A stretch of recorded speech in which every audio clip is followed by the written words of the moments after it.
እንግዲህ ወያኔ በጠለምት ዋልድባ አካባቢ ወደ ጠለምት አካባቢ ዛሬ በአራት ግንባር ውጊያ ጀምራለች። በአካባቢው ያለው የጸጥታ ኃይል በወሰደው አጸፋ አንድ ድሽቃን ጨምሮ በርካታ የሰው ኃይል ተማርኳል ብለውኛል ከስፍራው ያሉት።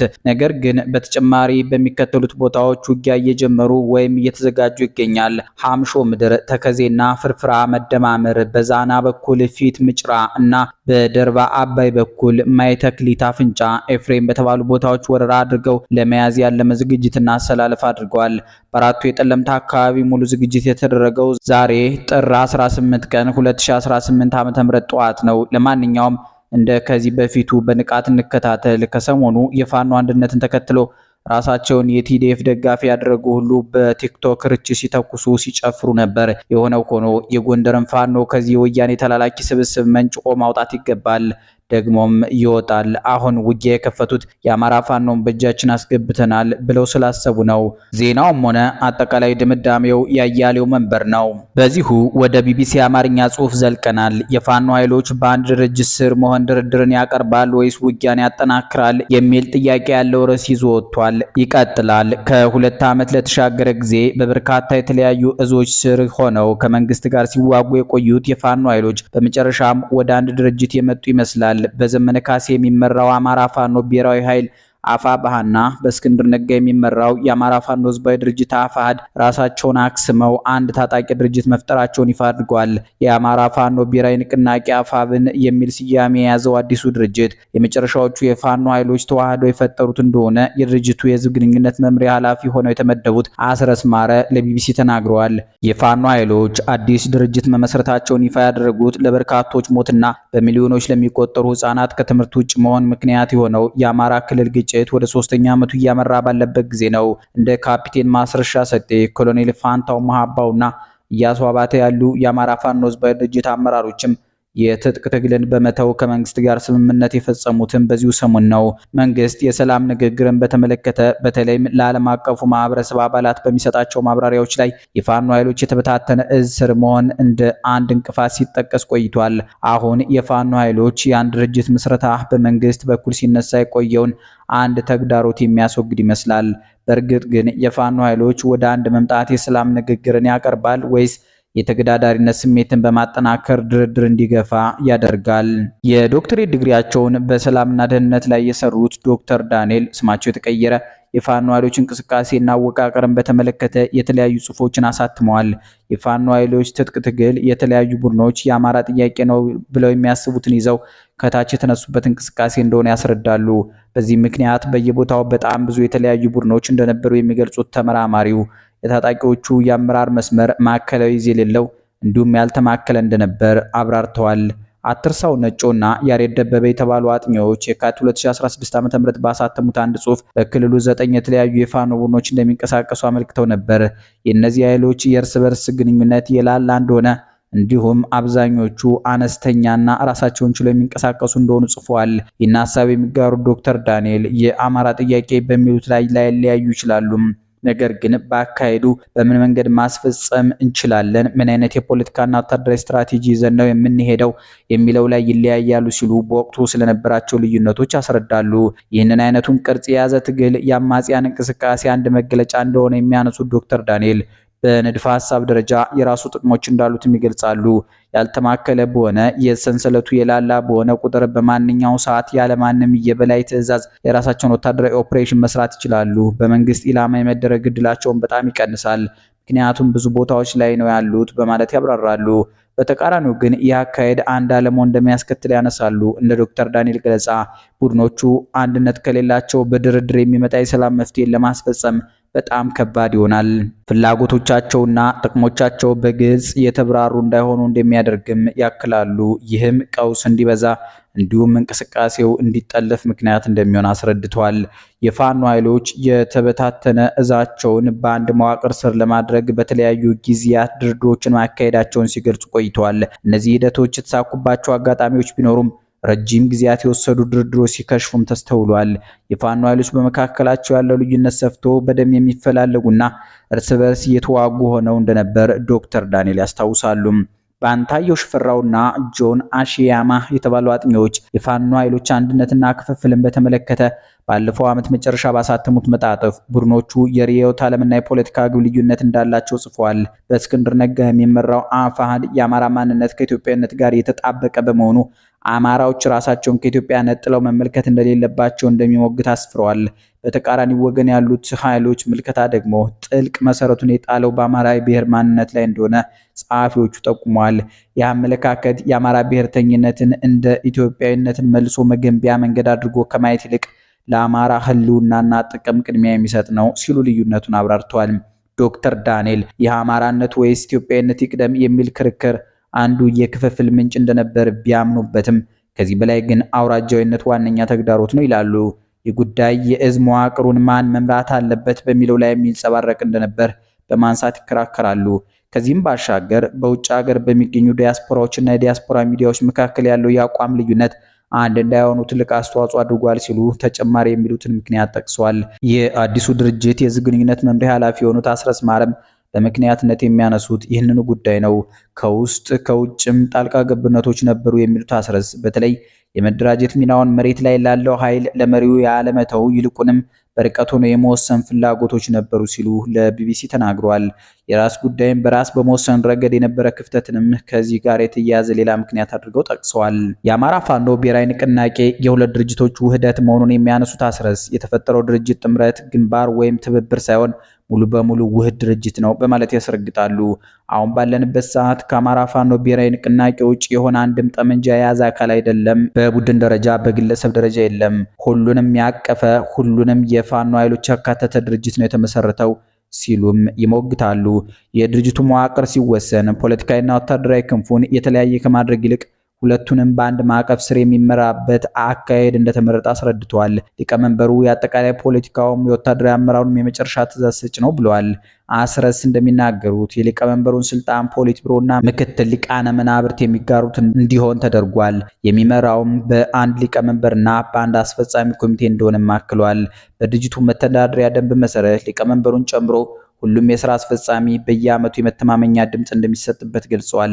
ያንን የመተማመኛ ድምጽ 50 ሲደመር አንድ ያላመጣ አመራር በኃላፊነት አይቀጥልም ሲሉ አሰራሩን አብራርተዋል። አንድ ሊቀመንበር ለሁለት የስልጣን ዘመን ብቻ ነው መወዳደር የሚችለው፣ ለሶስተኛ ጊዜ መመረጥ አይችልም የሚል ድንጋጌ መቀመጡንም አንስተዋል።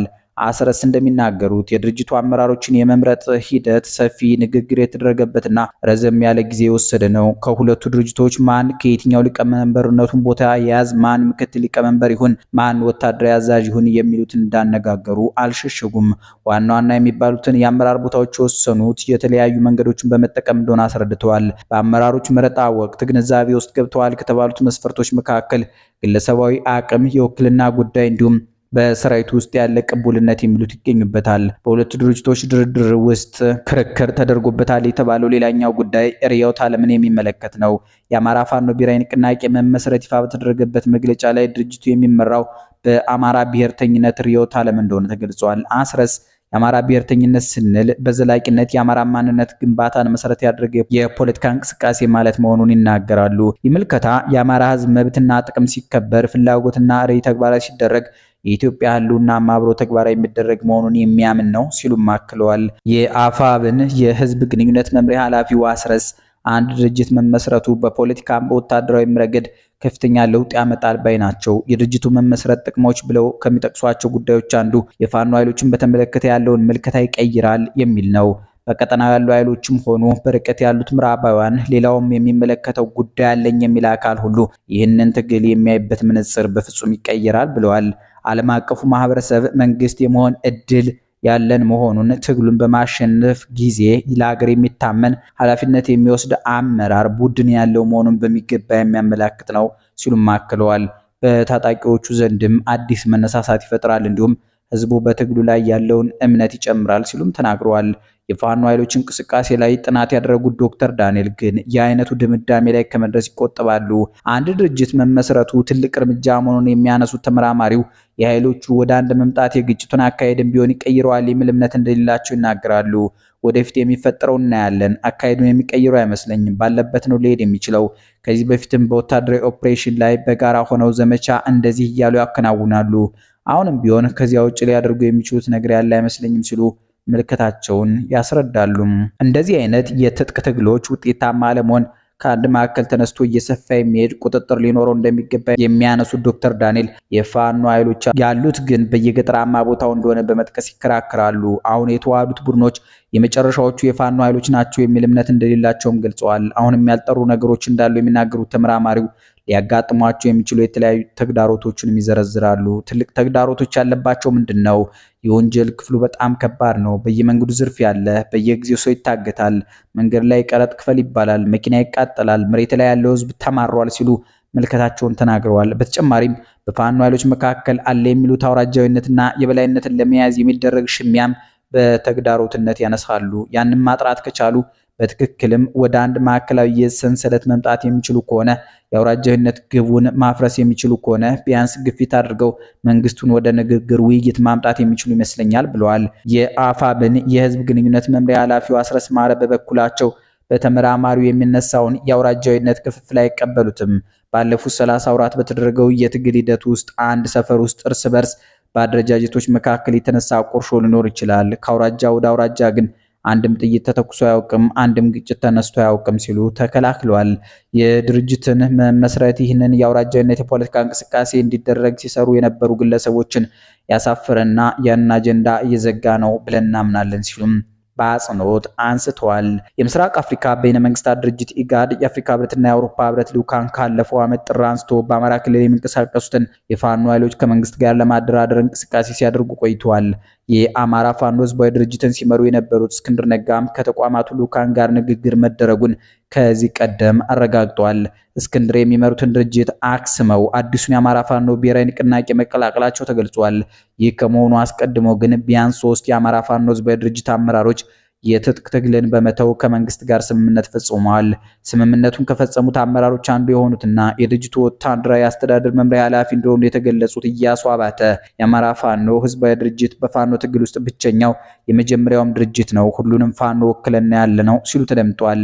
ይህን ሂደት የተከታተሉት ዶክተር ዳንኤል ወደ መንግስት የተመለሱት አመራሮች በዚህ ስምምነት ሊጸኑ የሚችሉ ቢሆንም በትጥቅ ማስፈታትና መልሶ ማዋሃድ ሂደት ውስጥ የሚያልፉ ታጣቂዎች ግን ባሉበት ይቆያሉ የሚል እምነት የላቸውም። ታጣቂዎቹ ዲሞቢላይዝ እንዲሆኑ የተወሰነ ሳንቲም ስልጠና ይሰጣቸዋል።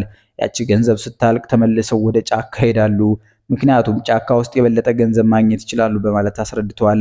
ዶክተር ዳንኤል በአጠቃላይ ግጭቱ ወደ ሰላም ድርድር ለማምራት በሚያስችል ደረጃ በስሏል ለማለት እንደሚቸገሩ ገልጸዋል። ሁለት አካላት ወደ ድርድር ለመግባት አቅማቸው ተሟጧል፣ ኤግዞስትድ ወይ ለመደራደር ፍላጎት አላቸው ወይ፣ የመደራደር እድልና መድረክ ተሟልቷል ወይ፣ ሊደራደሩ የሚችሉ አካላት ሳሉ ወይ የሚሉት ጥያቄዎች መመለስ እንደሚኖርባቸው ዘርዝሯል።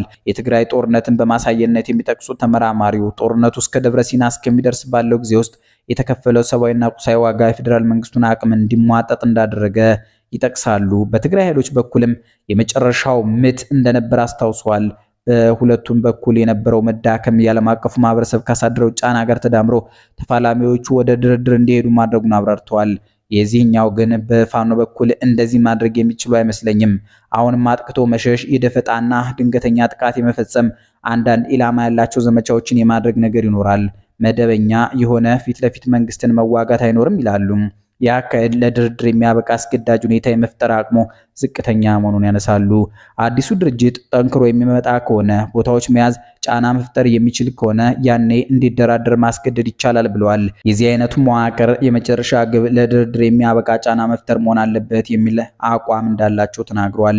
የፌዴራል መንግስት ያለው ወታደራዊና ኢኮኖሚያዊ አቅም እንዲሁ የሚጣጣል እንዳልሆነ የሚያነሱት ዶክተር ዳንኤል ከፈለገ እዚህም እዚያም መዋጋት ይችላል፣ ግጭቱን እየተቆጣጠረ ማኔጅ እያደረገ ተራዝሞ እንዲቀጥል ማድረግ ይችላል ሲሉ ግምገማቸውን አጋርተዋል። እኔ ብቸኛ መፍትሄ የሚታየኝ መነጋገር፣ መደራደር፣ መወያየት ነው። ምክንያቱም 2 ዓመት ታይቷል። ለማህበረሰብ በጣም ዋጋ የሚያስከፍል ነው። እንደዚህ ቀጥላለሁ ይባል ማህበረሰቡ መሸከም የሚችል ትከሻ ያለው አይመስለኝም ብለዋል። በአጠቃላይ ግን የፋኖ ኃይሎች በአንድ መዋቅር ስር መደራጀታቸው ድርድርን በተመለከተ በጋራ እንዲወስኑ እንዲሁም በጠንካራ የእዝ ሰንሰለት ውሳኔውን ወደ መደበኛ ተዋጊ ማውረድ እንዲችሉ እድል እንደሚፈጥር አመልክተዋል።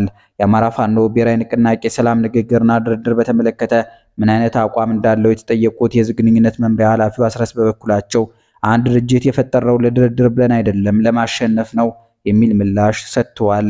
የድርድርን ጉዳይ በተመለከተ ወደፊት አጠቃላይ ተለዋዋጭ ሁኔታዎችን አይቶ የድርጅቱ የበላይ አመራር ውሳኔ የሚያሳልፍበት ጉዳይ ነው የሚሆነው። አሁን ባለንበት ሁኔታ ግን ስራዎችን እየሰራን ነው የምንገኘው ብለዋል። አበቃን። ሰላም ይስጥልን።